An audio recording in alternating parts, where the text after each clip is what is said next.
There is a movement that professional golfers do, and there is a definitive movement that amateur golfers do that really sort of separates them in terms of technically.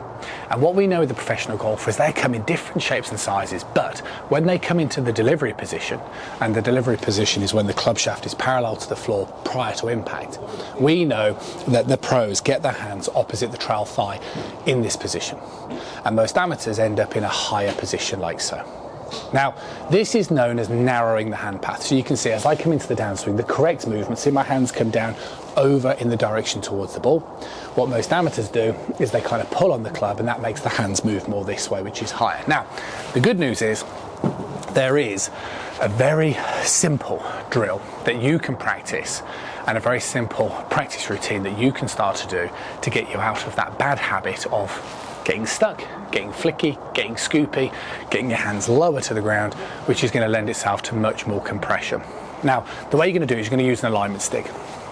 Okay, so when you use the alignment stick, you're going to place the alignment stick underneath the club shaft so that you're exposing a large amount of the alignment stick sticking out at the end of the club, like so. Now, what I want you to do, first and foremost, is I want you to break this down into two stages. The first stage is I want you to just focus on rotation, because ultimately what I need to do is, if I don't want to get my impaled, right, so if I don't want to end up hitting the ball and getting hit by this alignment stick, the thing that I'm going to have to do is I'm going to have to keep my hands away from my body, and that ultimately means that I'm going to have to get the feeling of keeping my arms straight for longer. Now, you can only keep your arms straight if you turn, okay? So if I stood here and straighten my arms to the side of me like so, that's as far as they can go. But if I start to turn my chest, can you see the way now this can continue to move, okay, away from the body, and it keeps the alignment stick away from impaling me. So the first thing to do is just hit a couple of shots, flare your lead foot, lift the club up, and just turn your chest, turn your lower body, allow your lead leg to face towards the target, and just make a bit of a conscious effort to get the hands away from the body. And what that'll do is, that's that position I'm emulating here, that will stop you from being struck in the side. Okay, that's the first thing that we want to do.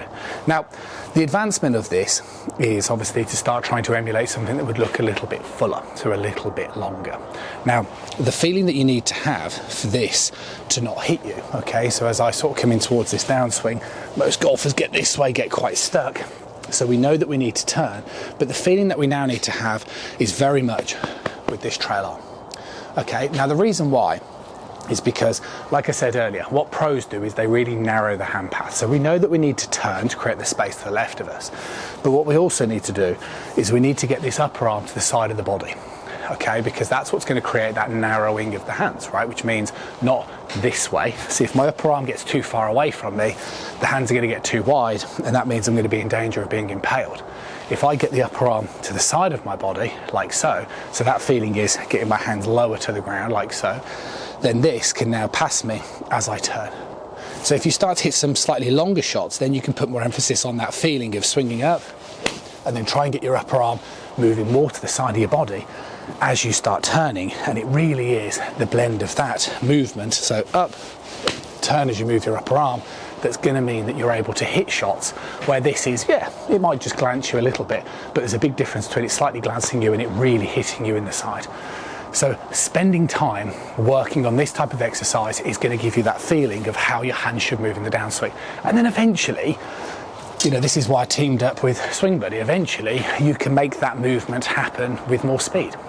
So what I love about my Swing Buddy is that it's the length of a 7-iron, weight of a 7-iron, and then, you know, most amateurs would get this way, get quite stuck, can't really create any speed. But once you understand that you're supposed to turn, and you're supposed to allow this arm to move more to the side of you and the hands get lower, then you can hit the ground with your buddy.